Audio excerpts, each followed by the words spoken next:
추미애 장관이 어제 국회 대정부 질문에 출석을 해서 이렇게 얘기를 했는데 추미애 장관 이야기와 김강립이라고요. 보건복지부 차관 있죠? 이 두 사람의 이 육성이 차례로 나올 겁니다. 시청자 여러분. 어떠한 차이점이 있는지 잘 한번 들어봐 주시기 바랍니다. 확인해 보시죠. 신도 명단뿐만 아니라 시설도 허위 제출된 바가 있는데요. 지금이라도 신도들이 제보에만 의존하지 않고 총력전으로 명단을 구해서 제대로 그 동선을 차단한다든지 전파를 막는다든지 하는 응급 조치가 필요하다. 신천지 측에서 제공한 정보를 크게 벗어나서 이렇게 나타난 사례는 없는 것으로 정리가 돼가고 있습니다. 정부의 강압적인 조치들로 인해서 신천지 신자들이 음성적으로 숨거나 또 밝히지 않는 이러한 움직임이 확산되는 경우 오히려 방역에 있어서 긍정적이지 않은 효과들도 나타날 수 있다는 점을 염두에 두고 있다는.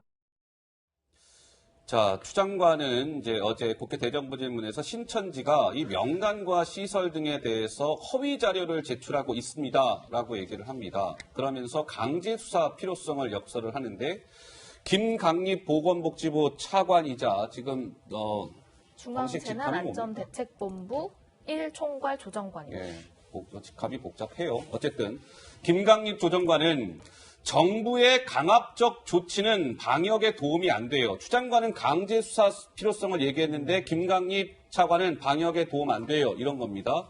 전병률 전 질병관리본부장. 수사로는요, 바이러스를 잡을 수 없습니다. 자칫 신천지 교인들이 핍박을 받는다고 생각해서 감염병 전파 등 돌출 행동을 할 가능성이 있어요. 추 장관 등이 도움을 주지는 못할 망정 방역 작업을 더욱 어렵게 만들고 있습니다. 라고 얘기했는데 우리 전병률 전 본부장에 이어서 지금 이 스튜디오에는 김범택 또 전문가가 우리 의사 선생님이 계시는데요. 김 교수님은 어떻게 생각하세요? 네, 저도 같은 의견입니다. 지금 신천지 때문에 아마 국민 여러분 많이 화가 나시는 분도 계실 텐데요. 그럼에도 불구하고 그분들을 너무 비난하거나 힘들게는 안 하셨으면 좋겠습니다. 왜냐하면 그러면 그분들이 숨어들게 되고 그분들이 감염원으로 계속적인 전파를 일으킬 수가 있거든요. 그래서 가능하시면 확진자가 되셨다고 하더라도 마치 무슨 그 큰 병 걸린 사람처럼 이렇게 하지 마시고 조금 사회적 거리만 두시고 정말 같은 국민으로서 대우를 해주셔야지 그분들이 자유롭게 나와서 신고하고 검사를 받을 수 있어야지 병이 더 퍼지질 않습니다. 그러니까 아까 전병률 교수 그 그래픽 있어요? 그거 다시 한번 좀 주세요. 그러니까 이제 이런 거잖아요, 정 의원님. 이게 강제 수사라는 것은 이렇게 하려면 할 수는 있겠지만 이 강제 수사라는 것도 때와 그 타이밍이 중요한 거 아니겠습니까? 과연 이 시점에 신천지에 대한 강제 수사라는 것이 과연 효과적일까? 오히려 지금 전병률 전 본부장처럼 이런 역효과를 가져오지는 않을까? 이런 거 좀 따져보고 해야 되지 않을까요? 그러니까 이 정부의 문제가 왜 전문가들 얘기를 안 듣고 다 그렇게 자기네들의 그 정치적인 결정을 하는지 참 이해가 안 되는 데다가요. 또 한 가지 있습니다. 정말 극단적인 상황에서 신천지에 대한 압수수색이 불가피한 경우가 있다고 칩시다. 그렇다면 말이죠. 저렇게 나 압수수색 할 거요 하고 동네방네 떠들고 나서 할 게 아니라 정말 신속하게 기동성 있게 그렇게 비공개적으로 해야 이게 압수수색에 효과가 있는 거 아닙니까? 추미애 장관이 법 전문가인데 어떻게 저런 행보를 할 수 있나? 저는 정말 알다가도 모를 일이고요. 또 한 가지 있습니다. 지금 김강립 차관이 그 얘기 하잖아요. 압수수색이 효과가 없음을 얘기를 하면서 자기 소신 발언을 하는데요.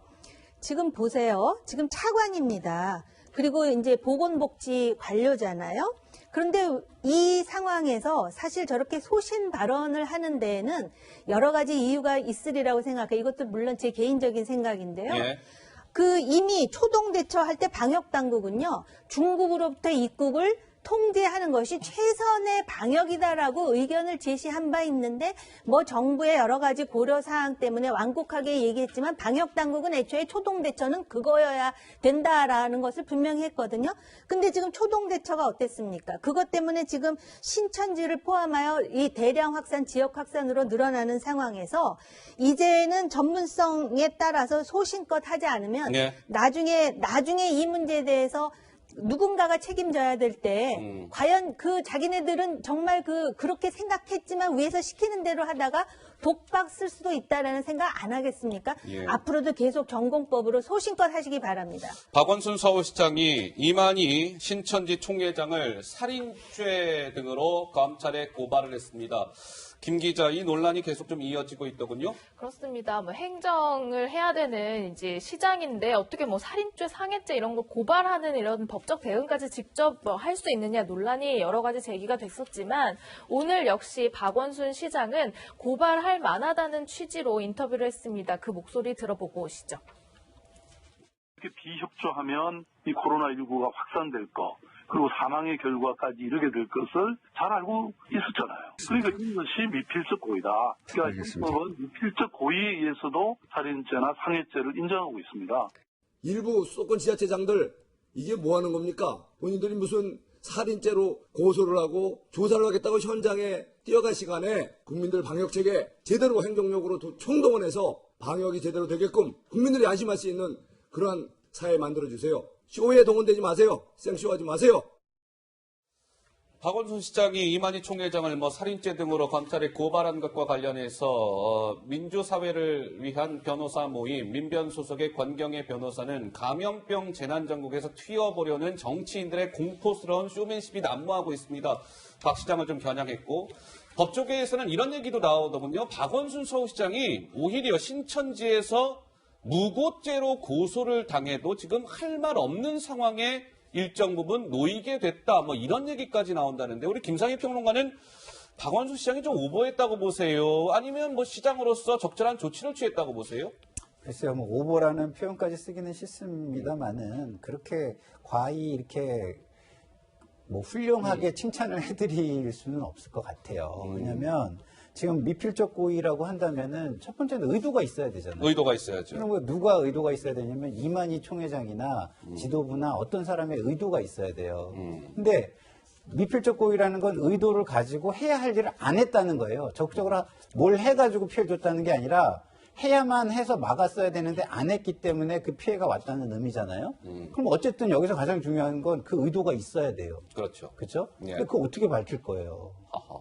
그렇잖아요. 근데 우리 박원순 시장님이 원래 그 변호사 법조인이시잖아요. 법조인이죠, 네? 변호사. 근데 그거를 제가 볼 때는 모를 리가 없는데 왜 이러셨는지 저는 좀 굉장히 좀 약간 당혹스럽고요. 예. 이것이 정말 대선 후보 경쟁에서 당신의 그 위치를 조금 더 돋보이기 위해 한 것이라면 과유불급이 될 수도 과유불급. 있다라는 말씀을 좀 드리고 우리 싶습니다. 제 옆에 우리 법조인 배승희 변호사. 예. 그 살인죄 구성 요건을 살펴보면요. 일단은 살인의 고의가 있어야 되죠. 어떤 특정인에 대해서 내가 이 사람을 사망에 이르게 하겠다. 이런 고의가 있어야 되고 또 그에 대한 행동이 있고 그것이 다 원인과 결과가 인과관계가 있어야 하는 겁니다. 예. 그런데 아까 박 시장의 말은 이렇더라고요. 코로나19 확산할 것을 알고 사망할 것을 알고 확산하게 놔둔 거 아니냐. 비협조가 바로 코로나 확산을 일으켰고 그것이 사망에 이르게 한 것이다라고 했는데 이 바이러스가 대한민국에 들어오면 당연히 확산될 거를 알고 있는 거는 지금 신천지의 이만희 교주인가요? 그 총장만 있는 건 아니잖아요. 다 알고 있는 거 아닙니까? 우리나라에. 그러면 출입국 관리를 못한 법무부 장관은 어떻습니까? 그리고 질병관리본부가 이거에 대해서 의견을 제시했어요. 그런데 그 말을 안 들은 그럼 질병관리본부 그 위에 컨트롤타워인 지금 정세균 총리라든지 아니면 그 전에 대통령이라든지 이런 분들은 아무 잘못이 없는 겁니까? 그 원인과 결과를 쭉 따지다 보면은 박 시장의 얘기대로 한다면은 이 원인과 결과가 결국에는 이 정치권으로 다시 갈 수밖에 없기 때문에 이건 논쟁을 불러일으킬 만한 정치적인 행보였다고 보이고요. 이렇게 한다고 해가지고 서울시에 바이러스가 확산이 안 되는 게 아닙니다. 지금 상황이 어떤 상황인지도 모르는데 박 시장이 이렇게 신천지만 잡아가지고 바이러스가 확산된다면 잡아야죠. 그러나 그것이 아니기 때문에 너무 이 정치적 행보, 포퓰리즘 이런 거는 좀 자중해야 되지 않나 생각됩니다. 자, 윤석열 검찰총장 얘기 좀 해보겠습니다.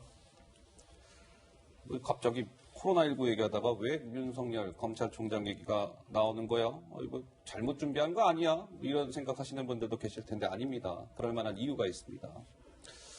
자, 김 기자. 윤석열 검찰총장 이야기를 우리가 하려는 이유 뭡니까? 일각에서요, 이 코로나19 사태에 대해서 윤석열 총장에게 뭔가 책임을 떠넘기는 듯한 발언들이 속속 나오고 있다는 얘기입니다. 김용민 민주당 남양주병 예비 후보가요, 조국 전 장관의 측근 인사로 알려져 있는 인물이죠. 이렇게 얘기를 합니다. 뭐라고요? 최고 권력자처럼 굴던 검찰이 이만희 교주 수사에는 왜 이렇게 미온적입니까? 이런 얘기가 나왔고요. 또 최문순 강원지사도 공세적으로 사법체계가 개입해야 된다. 그래야 코로나 사태를 신속하게 제압할 수 있다라는 글을 올렸는데 또 조국 법무부 장관이 또 이 글을 공유를 했어요. 그러니까 여권의 일부 인사들의 입에서 검찰 탓을 하고 있는 것 아니냐 이런 얘기가 나오고 있는 겁니다. 왜 이만희 수사 빨리 안 합니까? 검찰이 수사를 좀 미온적으로 하게 되면서 이 코로나19가 확진자가 좀 많이 나오는 하나의 일정 부분에 영향으로 작용하고 있는 것 아닐까요? 라는 게 이제 여권 일부에서 그런 목소리가 나오고 있다는 거죠. 아까 우리 배승희 변호사가 진중권 교수 얘기했는데 진전 교수 또 한 번 등장합니다. 자, 조국 장관이 아까 최문순 강원지사 그 글을 소셜미디어에 공유했다라고 말씀을 드렸는데 그 사실을 진전 교수가 또 알리면서 국가 제발 좀 그만 좀 하자. 내가 하는 말은 족족 너한테 다 돌아가니까 진보를 통째로 말아먹고 무슨 미련이 남아서 그러는 것이니 국가 제발 좀 그만하자. 좀 가만히 좀 있어주면 안 될까라는 식의 소셜미디어 글을 올렸습니다. 어떤 분이 말씀 주시겠어요? 좀 윤석열을 향한 여권의 이런 일부의 목소리들? 우선 그렇게 지금 주장하고 있는 분들한테 이 바이러스는 진영이나 좌우를 가리지 않는다라는 경고를 좀 하고 싶어요. 지금 상황이 어떤 상황인데 그리고 제가 알기로는 검찰 나름대로 조사에 들어갔다라는 어제 그 보도를 접한 적이 있는데요. 예. 더군다나 이런 거 수사할 때 인권 강조하면서 이렇게 저렇게 그 사법개혁의 이름으로 그 소위 그 뭐라 그러나 여러 가지 그 기존의 수사 방법대로 하지 말라고 그렇게 강요했던 측이 어느 측입니까? 그러니까 인권을 고려하면서 지금 조사하고 있을 거라고 저는 보고 있고요. 예. 그 다음에 특히 이 여당에서 이렇게 윤석열 검찰총장을 향해서 코로나 전국에서 하는 거는 나름대로 정치적 의도가 있다고 보는데 의도가 있다? 과연 그 효과가 지금 있겠습니까? 그리고 아마도 그 초동 대처에 있어서 중국으로부터의 입국에 대한 많은 그러한 어떤 그 비난과 분개 그리고 또 거기에 그 마스크가 가져온 그런 어떤 국민들의 비분 관계를 어떤 식으로든 신천지로 막고 신천지를 조사하지 않는 윤석열을 여기다가 보태가지고 어떻게 해보려고 그러는 것 같은데요. 이런 정치적 시도 자체가 지금 상황에 적절하지도 않거니와 유치하다는 생각까지 자아냅니다. 예, 김평범. 저런 SNS를 보면서 이런 좀 아쉬움이 있어요. 어떤 아쉬움이 있어요? 진짜로 진심이라면 좀 구체적으로 요구해야 되잖아요. 뭐가 잘못됐고 뭐가 부족하니 이런 걸 좀 해라라고 구체적으로 얘기해야 되는데 그냥 굉장히 막연하게 수상적으로 던져놓으니까 그것이 마치 어떤 그냥 프레임을 하나 만들기 위한 거 아닌가라는 의심을 살 수밖에 없는 것이고요. 그리고 사법이 지금 중요한 게 아니라 사법은 지금 현재 상황을 해결하는데 수단으로 쓰여야 저는 맞다고 보거든요. 예. 그럼 이게 투트랙으로 그 공개적으로는 배려를 해주고 압박을 하는 거는 물밑에서 해야 돼요. 투트랙을 하더라도. 그리고 압박을 하더라도 막연하게 하면 안 되고 실제 잘못한 게 무엇인지를 구체적으로 잡아서 해야 그게 법치 국가인 거죠. 예, 알겠습니다. 자, 김민지 기자. 어제 국회 대정부 질문이 있었는데 진영 행안부 장관이 무언가에 해명을 했는데 이 해명이 뒷말을 낳고 있다? 맞습니다. 그렇습니다. 지금 많은 국민들이 정부를 못 믿겠다 이렇게 불만을 토로하고 있는 일부의 목소리를 들어보면 문재인 대통령의 과거에 코로나는 머지않아 종식될 것이다 이런 발언을 했잖아요. 그렇지만 그 이후에 계속해서 확산하고 있는데 그 목소리에 대해서 어제 국회에서도 관련된 질문이 나왔습니다. 진영 장관이 뭐라고 대답했는지 직접 들어보시죠. 2월 13일에는 국내 방역 관리는 어느 정도 안정적인 단계에 들어선 것 같다며 코로나는 머지않아 종식될 것이라고 예측을 했습니다. 대통령의 인식이 이러하니 코로나가 급증하기 시작한 20일에도 기생충 관련자들과 짜파구리 파티를 하면서 파한대수했던 것 아닙니까? 확진자가 어느 순간에 좀 덜 나온 한 2, 3일 안 나온 적이 있었습니다. 그런데 그때 이래도 종식되는 거 아니냐 이런 희망이 썼습니다. 다른 일을 전부 안 할 수는 없고요. 코로나에 최대한 방역을 하면서도 또 옆에서 국가의 일부 기능은 해야 되지 않겠습니까? 네, 문 대통령이 종식 발언을 한 것은 그땐 다들 희망을 갖고 있었기 때문이다라는 취지로 얘기했고, 그렇다고 뭐 왜 짜파구리 파티를 했느냐 이렇게 질책하자 다른 일을 전부 안 할 수 없지 않냐, 뭐 일부 국가의 기능은 해야 된다 이렇게 발언을 했습니다. 그렇군요. 예, 지난달 13일 날 문재인 대통령이 이제 머지않아 종식이 될 겁니다. 그 발언에 대한 해명, 그리고 지난달 20일 날 봉준호 감독을 초청한 짜파구리 오찬에 대한 진영 장관의 해명을 직접 들어보셨습니다. 이게 지난달 20일 날 이제 봉준호 감독 초청 청와대 오찬 행사였죠. 짜파구리 오찬. 진영 장관은 당시에는 다른 일을 안 할 수는 없는 거 아니겠습니까? 대통령이 코로나19에 매진을 하는 것도 하는 거지만 이런 아주 국가의 경사, 이런 봉감독을 초청해서 하는 오찬이라든지 이런 일들은 일대로 해 나가야 되는 거 아니겠습니까? 라는 취지의 설명과 해명이었습니다. 우리 김 교수께서는 어떻게 보시는지요?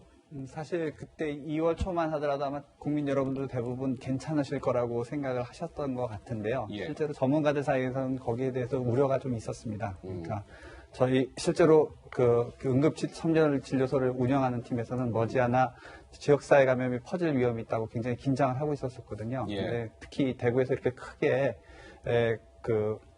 확산이 될 거를 초기에 놓친 거는 굉장히 정부에서 아쉬운 점이라고 생각할 수밖에 없을 것 같습니다. 제가 꼭 하고 싶은 말이 뭐냐면은요. 바로 저 짜파구리 먹고 파한대소 했던 그날로 제가 기억을 하거든요. 첫 사망자. 대한민국의 첫 사망자가 그날 나왔어요. 예. 그런데 여기 뭐라 그랬냐면은 행자부 장관이, 행정안전부 장관이 국가의 기능은 해야 되지 않겠습니까? 국가의 기능이 국민의 생명을 보호하는 게 제1의 기능입니다. 그래서요, 제가 다른 나라 대통령을 한번 비교할게요. 미국에서 첫 사망자 나왔을 때 트럼프가 모든 일정을 중단하고 한 일이 뭐냐면 국민 앞에서 기자회견했어요. 마크롱은 어떻게 했느냐? 첫 사망자가 나왔을 때 모든 일정을 접고 그 사망자가 있었던 병원으로 갔습니다. 리센룽 싱가포르 총리는 사망자가 아니라 지역 감염이 시작된 날 국민 담화를 해서 이거 다 막을 수는 없습니다만은 솔직하게 투명하게 공개하면서 관리하겠습니다. 이렇게 약속하거든요.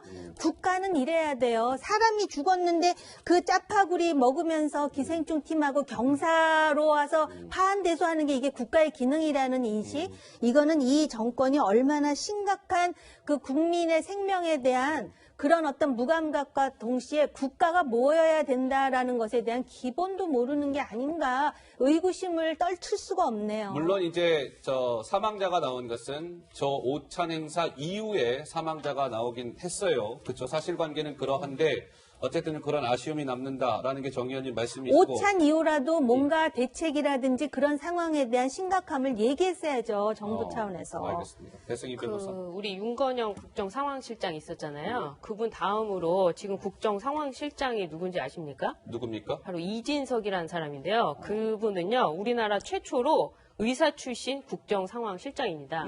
의사 출신의 국정상황실장이 청와대에 앉아 있는데 이 감염 확진자가 늘어나는 이 부분에 대해서 도대체 왜 이 전문가로서 조언을 못했느냐. 그래서 대통령이 도대체 무슨 근거로 종식을 운운했느냐, 이런 비판이 막 쏟아지고 있습니다. 그런 이런 의료 분야에 있는 국정상황실장이 앉아 있다면 이 질병관리본부장이 이 짜파구리 사진이 나올 때만 하더라도 어떤 이 바이러스의 전파에 감염, 이 변곡점을 맞거나 정점을 지나지 않았다, 이런 보고까지 했다고 하는데, 그렇다면 도대체 청와대가 기능을 안 하고 뭐 하고 있었느냐. 그래서 저는 이 청와대에 의사가 들어가 있음에도 불구하고 혹시 다른 부분에 있어서 누군가가 자문을 하지 않는 이상 어떻게 이런 지금 의사협회나 이런 전문가 집단과 다른 의견을 가지고 청와대가 경제에 초점을 맞춰서 이 사태를 해결해 가는지 조금 이해가 안 되고, 이 기능에 대해서 본인들이 좀 더 살펴봐야 되지 않나 생각 듭니다. 자, 진영 행안부 장관에 이어서 강경화 외교부 장관 이야기 잠깐 좀 해보겠습니다.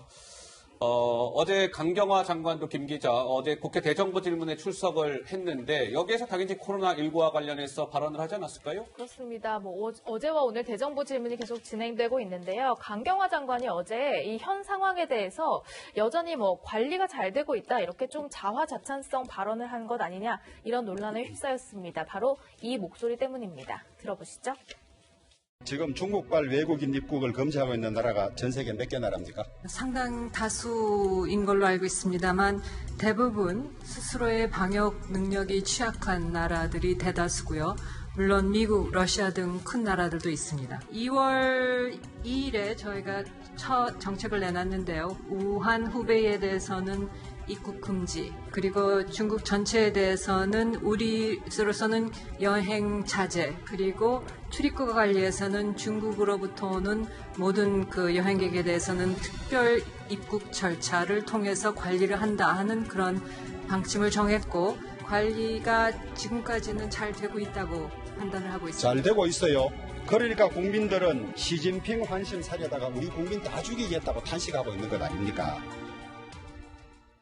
중국발 입국을 막지 않는 문제 등등 뭔가 중국 눈치 보기 하는 것 아니냐 이런 질책에 여전히 관리가 잘 되고 있다라는 발언인데요. 지금 보시는 화면은요. 뭔가 아파트 현관에 강목이 덧대어져 있죠. 중국 안후이성 허페이시에 한국인이 거주하는 아파트입니다. 그러니까 한국에서 돌아온 교민에 대해서 저렇게 이번에는 봉쇄 딱지 정도가 아니라 아예 나무로 된 강목으로 봉쇄해 놓은 그런 모습이고요. 한국인들이 여전히 교민들이 이런 취급을 당하고 있다. 많은 분들이 비판의 목소리를 내고 있습니다. 잠깐만요. 이게 지금 우리 중국의 인후이성의 허페이시의 한국인 거주 아파트 현관문의 모습이랍니다. 우리 지금 교민이 저 안에 있다는 거죠? 네네. 못 나오게 저렇게 강목으로 막아놓은 거예요? 그렇습니다. 아하, 참. 그런데 이게요, 시청자 여러분, 이건 이제 중국의 우리 교민들이 지금 이렇다는 것이고, 오늘 무슨 일이 있었는지 아십니까? 제주도로 한번 가보실게요. 제주도. 이게 제주도입니다. 제주도에서 무슨 일이 있었냐면, 이 제주도에 그 불법 체류하고 있었던 중국인들 있잖아요. 이 중국의 불법 체류자들이 나 빨리 나 우리 본국으로 돌아갈게요. 중국으로 내가 먼저 갈게 싸웠다는 거예요. 이 코로나19 때문에 대한민국 못 있겠어요. 나 불법 체류자이긴 한데 나 빨리 우리 고국으로 돌아갈래요. 너도 나도 먼저 가려고 싸웠답니다. 평소에는 그렇게 불법 체류자들 찾기가 꼭꼭 숨어 있어갖고 힘들었는데 이제 자기 발로 지금 대한민국 떠나겠다는 거예요. 그리고 우리 교민들 상대로는 지금 이 강목해갖고 못 나오게 하고. 우리 김평론가 하실 말씀 있으세요? 관리가 지금까지는 잘 되고 있다고 판단한다. 이거를 외교부 장관만은 얘기를 하면 안 되죠. 왜냐하면 전 세계에서 관리를 잘 하고 있다라는 신뢰가 없기 때문에 관리가 안 돼서 우리한테도 전염이 될 거라는 두려움 때문에 우리를 막아서고 있지 않습니까? 근데 그걸 뻔히 보면서 관리가 잘 되고 있다. 이거는 전형적인 유체 이탈 화법이 아닌가 싶습니다. 예, 자, 그런데 어제도 제가 우리 특보 마무리하면서 그 말씀 드렸는데 이런저런 논란이 있습니다만 우리에게 희망은 있습니다. 왠지 아세요? 김민지 기자가 설명해 드리겠습니다. 네, 대구 지역에서 지금 많이 고생하고 있는 의료진들을 위해서요. 시장의 상인들이 도시락을 보냈고 이렇게 온정의 손길들이 속속 이어지고 있다 이런 모습입니다. 대구 칠성 야시장의 상인들이요. 저렇게 샌드위치나 어떤 요리 등을 해서 훈훈하네요. 의료진들에게 도시락을 제공하고 좀 먹는 것이라도 너무 빈약한 걸 보고 이렇게 달려왔다라고 하면서 응원 도시락 이렇게 보내고 있고요. 또 뿐만 아니라 각종 생활 물품이라든지 체온계 등등 그 상인들뿐만 아니라 많은 국민들이 지금 대구 지역에 온정을 보내고 있다 이런 소식입니다. 아 그래요? 아 정말 마음이 따뜻해집니다. 우리 근데요 이 대구에서 지금 정말 사투를 벌이고 있는 의료진들 우리가 진짜 박수를 쳐줘야 되는 분들인데 이거 보세요 신청자 여러분 영광의 상처입니다. 영광의 상처 이 간호사분들의 상처 저 얼굴에 보면 반창고 붙이고 있잖아요. 왜 반창고 붙이고 있는지 아세요? 간호사들?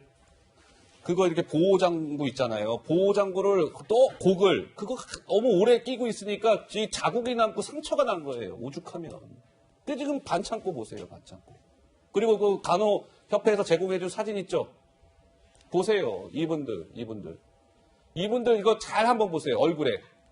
이 반창고 다 이렇게 붙이고 있죠? 이 고글 하도 오래 장시간 착용하고 있어서 상처 나가지고 영광의 상처입니다. 박수를 쳐드려야 되는 분들입니다.